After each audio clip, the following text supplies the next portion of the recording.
Americans who visited Europe, what was your biggest what the feck moment?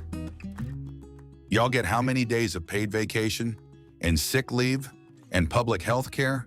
And you don't live in a socialist hellhole like I've been told? America, you lied to me. Tripped on an escalator in England, got stitches, was laughed at when I offered to pay the bill. What bill? This is the civilized world. In Toulouse, France, I went to a nice restaurant and ordered dinner. When it arrived, I was like, "Where's the rest of it?" The waitress laughed as she grew up there and in Canada. I'm from Brooklyn, New York, where portions are huge. She calmly told me to eat it, and if I was still hungry to order another one. By the last bite, I was stuffed. That was my what the feck moment, when I realized how rich and high quality the food was over there. It boggled my mind how old everything was and how it was still integrated into everyday life. Like in the UK, drinking in a pub that had been in the same spot since the 11th century, or eating dinner at a restaurant in an 18th century cathedral, or in Prague, staying in a hotel that had been operating since the 15th century. My biggest what the feck was coming back to the States. Seemed like such a downgrade. Not American, but Canadian. First time I went to Ireland, I go through customs and the agent says to me, "Business or personal?" "Personal." "Oh yeah, what's up?" "Visiting the in-laws." "First time in Ireland?" "Yes, sir." "Fecking eh." "Well, why you standing around? Go get pissed." We were driving through Spain, and to the side of one of the roads, we noticed these massive bird nests in the high-power electrical towers. They were at least twice the size of eagles' nests that I had seen, and there were so many of them. Then we saw these giant birds in them. We stopped by the side of the road and tried to take some pictures. Didn't have a great zoom lens, sadly, but no one else was stopping. It was so odd. We are accustomed to at least a few people stopping to watch the osprey, eagles, or other birds where I'm from. So a few days later, we are chatting with a German tourist, and we bring up the birds. I think she thought we were joking until we pulled out the pictures. Then she started laughing. Storks. Those are storks. Of course, don't you know that? They are everywhere and such a nuisance. Don't you have storks in America? Well, no. Then she looked confused. Well, if you don't have storks, who brings the babies and kids stories? Storks. How does that work? And that was when we realized that the story of the storks makes a whole lot more sense when storks are nesting on every chimney, tree, or tall place. French butter made me stop and reflect on the beauty of being alive. I didn't think butter could be improved upon, but holy shit, so creamy. If something costs €5, it's exactly that, taxes included. In Europe, wait staff are paid a living wage, so they do not need tips. The eating experience is much more laid back and slower in Europe relative to America. It also seems like European wait staff is never trying to force you out of the restaurant once you are done eating. Went to Dover, England and saw Mother Fecking Castle. The newest section was built like 300 to 400 years before my country was founded. Turned a corner, and the next part was 200 years older than that. 10 minutes later, walk up to a Roman lighthouse built 2,000 years ago. Damn. Edit. The best part was we arrived the night before we went to the castle. I didn't see it on the ride to the hotel. We get inside, and our room is the largest room we had seen at any of our hotels. Apparently, the hotel was built by an American company, so the rooms were built like they would be in the US. I open the curtains to see what is out my window, usually a parking lot, another random building, or something boring. Not today, Yank, not today. Castle. I lived in Spain for 9 months at one point and was trying to get to the supermarket in the middle of a weekday, and the entire city center was blocked off. I had to park and walk a ways and discovered that they were having a giant block party, kegs and all, around noon, celebrating the town's new garbage trucks. I love Spain. Funny enough, My biggest what the feck moment came from an American. We were at a restaurant in Cinque Terre, Italy called Trattoria Dal Billy. About halfway through our meal, I overheard a guy with a Tennessee, Arkansas accent say, verbatim, in a frustrated tone, "You need to speak more American," to his waiter. "This isn't Rome. This isn't Venice. It's a small town called Manarola. The odds of finding someone fluent in your language are drastically lowered." However, this guy was pompous enough to not only continue to berate his waiter, but then tell the manager who came around that he needs to hire someone who can speak American in a foreign country, of which he obviously speaks zero of their language. Seriously, what the feck? I was doing a study abroad program in the UK, but also had to take monthly blood tests for a medication I had been put on before I flew over. I was fully prepared for a laundry list of paperwork and fees to deal with the tests, as well as getting these results to my doctor back in the States. After the first blood test, I went up to the receptionist and asked what I owed. She looked at me with a bit of confusion and said, "Oh no, you're fine, you can just go." My doctor also got my blood results in less time than they did when I got them in the States. Screw our broken healthcare system.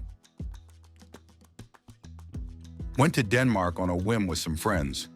The biggest surprise was when I realized that I had met a ton of strangers over the course of a week, and I had no idea what they did for a living. Never once did we talk about work or school. Every night in Spain around 3 a.m., this massive fleet of street scrubbers, vacuum mobiles, and water hoses appeared and cleaned the entire city for about an hour. It was like when there were 100 people every night just cleaning the city. The following morning, all of Salamanca was spotless. That sit was magical. My biggest what the feck moment was when I visited England, and people respected me a lot more when I told them I was Canadian and not American. I'm actually Canadian.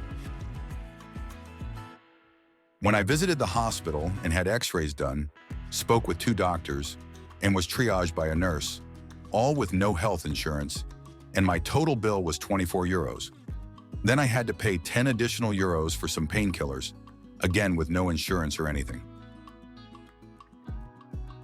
In my early 20s, on my first trip to Europe, I took an Italian ocean liner, New York to Genoa. My what the feck moment was going out on the deck on morning 6 for the foggy passage through the Straits of Gibraltar. Europe emerging through the mist on my left and North Africa on my right, coupled with the awareness of how many voyagers throughout history had sailed through that passage, including my Italian grandparents traveling in the other direction, gave me chills. Not paying for a gynecological exam, I developed an ovarian cyst while in England that was causing some pain. I made an appointment at a health clinic and was examined. Afterwards, I expected to pay because A, that's always the first thing that happens in US healthcare, and B, I was a foreigner who had never paid into the UK National Health Service. They just laughed and said, "We don't take money for services, and we'd have no idea what to charge you." Mind blown. God save the NHS. In Amsterdam, the number of bicycles outside the central station. How the do people find their bikes once they park them? Also, the Dutch are easily the most graceful cyclists. The way you guys can weave through dumb folks standing in the bike paths is outstanding. In Spain, the siesta is real. I just thought that it was an archaic thing that some people did. Nope. Everything shuts down for an hour or two. Even in super touristy places, 99% of shops and businesses shut down. Blatant nudity everywhere. Porn mags just sitting at the front of newsstands in the middle of the city. A giant graffiti penis and nobody cared. Made me realize how prudish we are in the US. This was a few years ago before chip credit bank cards were like a thing in the States. But when I stopped in Amsterdam and hoped over to Latvia, I discovered that in both countries, my debit card that needed to be swiped to buy anything was like a weird old relic. Every cashier everywhere gave me a confused look when I handed them my card and they saw it didn't have a chip. They would, after I politely mentioned it had to be swiped, question whether or not that was even possible with their register. They always looked shocked to discover that the little slat along the side of their credit card thing was to be used to slide a card through. And when it actually worked, they always looked even more shocked. That's the first time I learned, oh damn, maybe America's behind in a lot of ways. Because everyone looked at my card as if it were carved out of stone and would pay them in some Flintstone-style currency that they were convinced they couldn't actually accept. By day 2 of the trip, even I was like, you fecking American as hold with your ancient technology. How easy and unencumbered by useless bullshit most things are.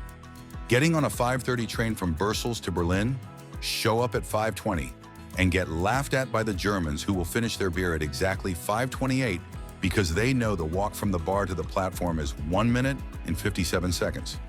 In the States, that would require showing up at 3:15 because of at least 4 security checkpoints and 8 lines of people who can't figure out how an escalator works. How to party like a German. Pre-party on Friday at 11 p.m., get into club at 2 a.m., leave club on Sunday at 6 a.m. Germans are nuts in a good way. The quality of the fast food surprised me. Everything from the street vendors to chains like McDonald's was better quality than anything I'd gotten at home. In Spain, everyone appears to be very thin, yet I swear eats a loaf of bread a day.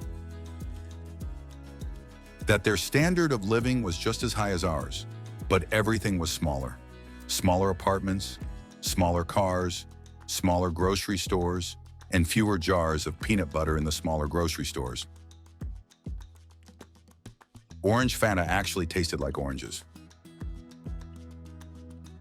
In Lisbon, feeling proud of myself for eating late like a local at 9 p.m., only to walk into an empty restaurant. By the time I'd finished eating at 10 p.m., the place was full. In Italy, when buying a soccer ticket, they needed to know which team I was rooting for to determine where I could sit. Then during the game, people were setting things on fire. Had a positive what the feck moment in Greece in the Eastern Peloponnese, where I saw a guy walk down to the end of a pier and throw an actual fecking trident into the Aegean and pull out a wriggling octopus. Dude walked up the beach and handed it over the deck railing to a chef.